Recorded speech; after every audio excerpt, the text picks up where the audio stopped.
So, for our film review, we will be doing a review on Pocahontas, which is a 1995 Disney movie. So, this movie was directed by Mike Gabriel and Eric Goldberg. And this movie is about Pocahontas and Captain John Smith. So, our protagonist is called Pocahontas, who is a daughter of the chief of the Powhatan Indian tribe. Um, and she meets a said English settler named John Smith, and they proceed to fall in love. And this movie also portrays the conflict between the Native Indigenous Americans and the British settlers as well. This movie is quite controversial due to multiple reasons, especially for the misrepresentation of the events that had happened in the early 1600s, um, especially between Indigenous Americans and the British colonizers as well. Um, this movie especially has been criticized for the relationship between Pocahontas and John Smith because of the fact that in the original story, Pocahontas is actually around 9 years old, while John Smith is only 27 years old. And this review, although this review will focus mostly on analyzing how how viewers portray this interaction between these relationships and also the cultural elements that are present in this movie as well. The reason why this particular movie is relevant for this class, for intercultural communication, can be showcased in two specific scenes. One being Pocahontas and John Smith's first meeting, where they use nonverbal cues to be able to communicate with each other. Initially, John Smith is actually apprehensive towards Pocahontas, where he raises his gun. However, when he realizes that she means no harm, he lowers his gun and takes off his helmet. And he also reaches out to her with his hand to be able to establish communication and bridge a connection between the both, which Pocahontas takes.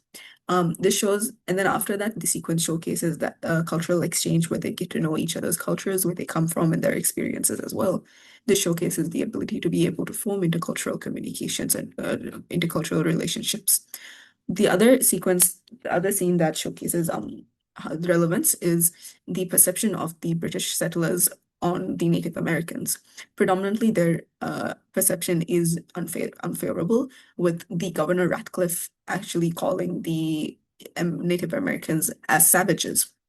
Um, he he originally came on this voyage to be able to find gold and to be able to find success. But after not being able to find the gold, he believes that the Native Americans are hoarding the gold from him. Therefore, he attacks them to be able to get the gold. This paper will further analyze the elements that are present and the different types of ethnocentric perspectives and the stereotypes that are presented in this movie as well. My part of analysis look at stereotypes in Disney's Pocahontas. The stereotype is simplified belief about a whole group of people based on culture, race, language, or nationality. Walter Lippmann called these pictures in our heads, fixed images we rely on instead of real experience. In the film, both sides do exactly this. The English settler look at Pocahontas and assume they are rough and uncivilized. The Pocahontas look at English and see armed outsiders threatening their land. Neither group actually knows the other, and because those pictures are built on fear, peaceful communication becomes almost impossible from the very first encounter. Governor Ratcliffe is the clearest example, using Stuart Hall's idea of representation.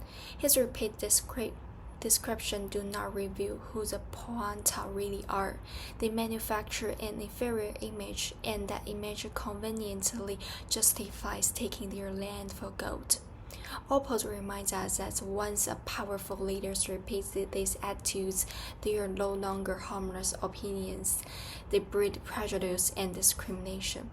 But the film also shows that stereotypes can break down. As Pocahontas and John Smith listen, ask questions, and see each other as individuals rather than categories, the assumptions start to fall apart. Finally, we should also be critical of the film itself.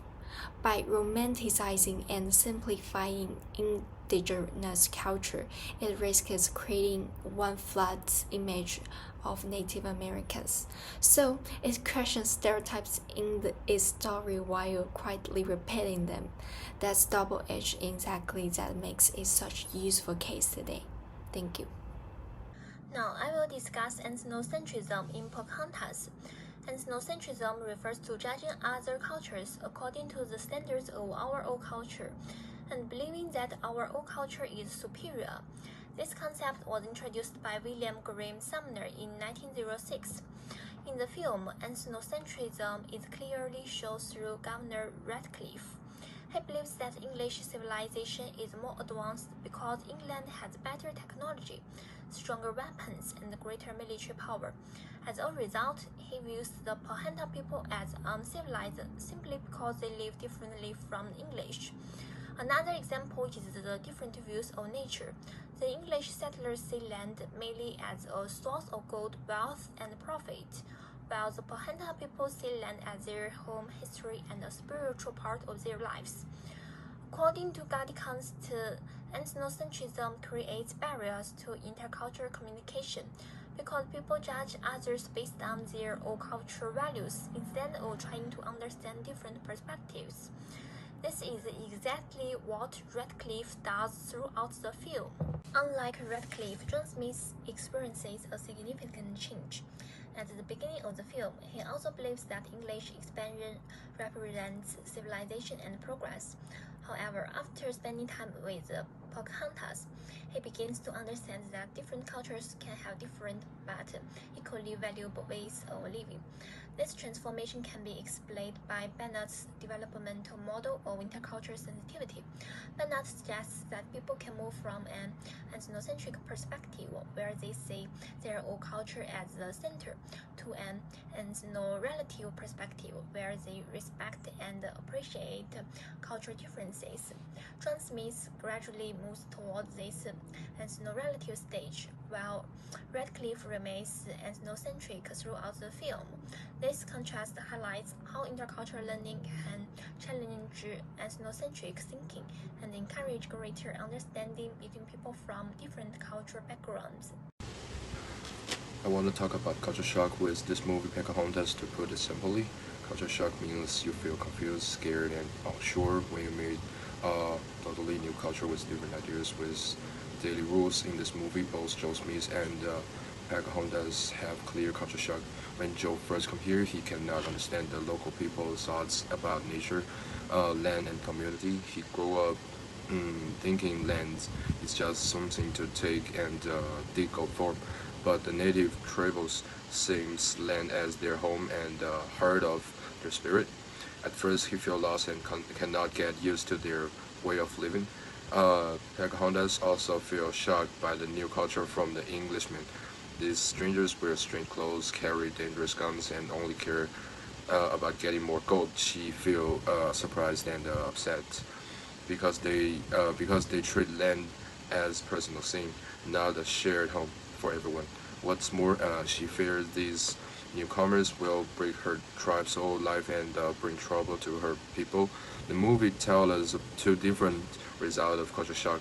Some settlers do not want to talk or learn; they only feel doubtful and angry, which makes the two groups drift apart and even fight.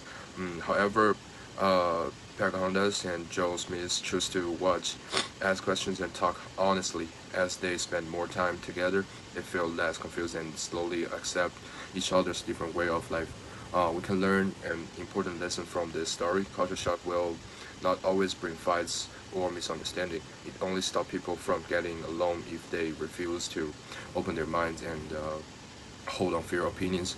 If we stay curious and take the first step to talk with people from the other cultures, culture shock can become a great chance for youth to know and respect.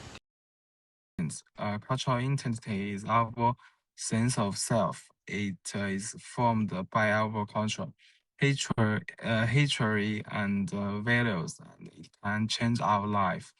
In this film, cultural conflict appears when English settlers arrive.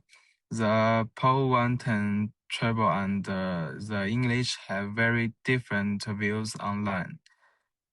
For native people, land is their home and connection with nature is scared and cannot be treated. But the English see land only as a way to make money. This difference leads to big confidence. Pocahontas faces a hard choice. She loves James Smith, but she cannot ignore her tribal's interests. Her personal feelings are limited by cultural differences and anchor power. This shows our identity is shaped by society and hatred, not only personal wishes. Besides, cultural identity is not fixed.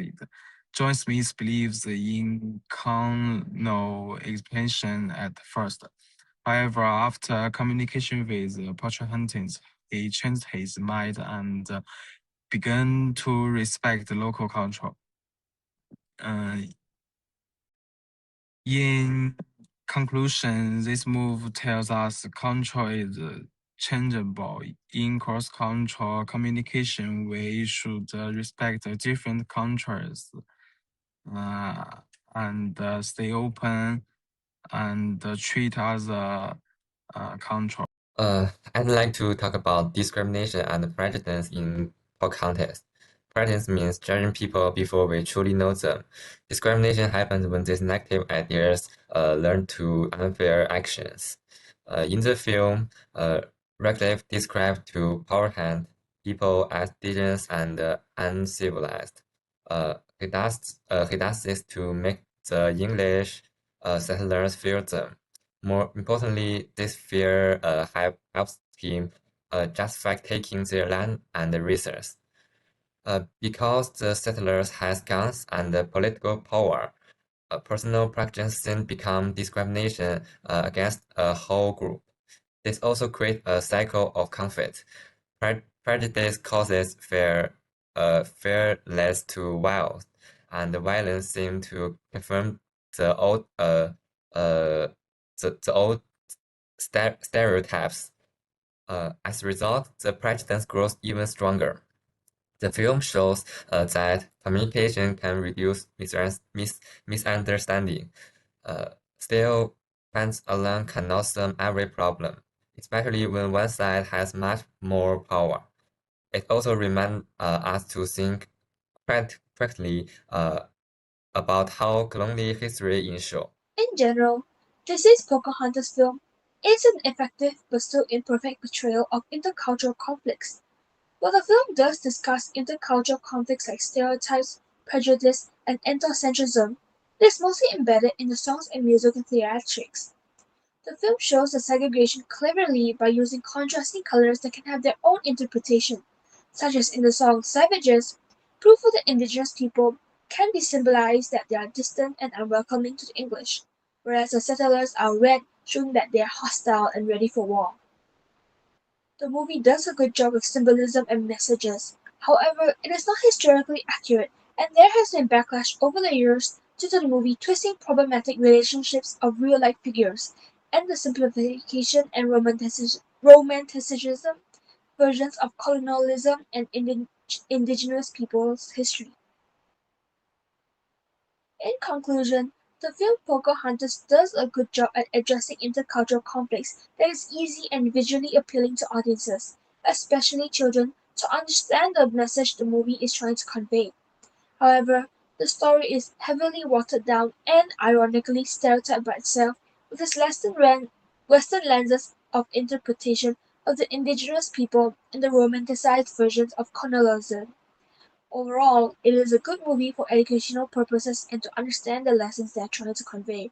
However, it is not an accurate representation of events that unfolded. Thank you for listening.